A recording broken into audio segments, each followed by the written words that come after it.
அண்ணுதல் அப்படின்னா நெருங்குதல். அண்ணா அப்படின்னா நெருங்க முடியாத மலை. யார் நெருங்க முடியாத மலை? ஆணவம் உள்ளவர்கள் நெருங்க முடியாத மலை.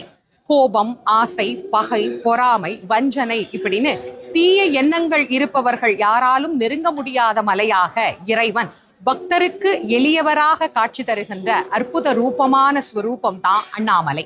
இந்த அண்ணாமலையில இறைவன் இயற்கையின் வடிவமாகவே நமக்கு காட்சி தருகின்றார். மலையினுடைய வடிவமாகவே இங்கு சிவபெருமான் காட்சி தருவது போல திருக்கையிலையிலும் இறைவன் மலையினுடைய வடிவமாகவே நமக்கு காட்சி தருகின்றார். கைலை யாத்திரை என்பது எல்லோருக்கும் எளிமையான யாத்திரை அல்ல. ஆனால் அண்ணாமலையார் எளியவர்க்கு எளியவராக காட்சி தர வேண்டும் அப்படிங்கிறதுக்காகவே இங்கே மலையின் வடிவமாகவும் உள்ளே லிங்கத்தின் வடிவமாகவும் நமக்கு காட்சி தந்து அருளுகின்றார். இந்த அழகான அண்ணாமலையார் ஜோதி குழம்பாக தீபத்திருநாள்.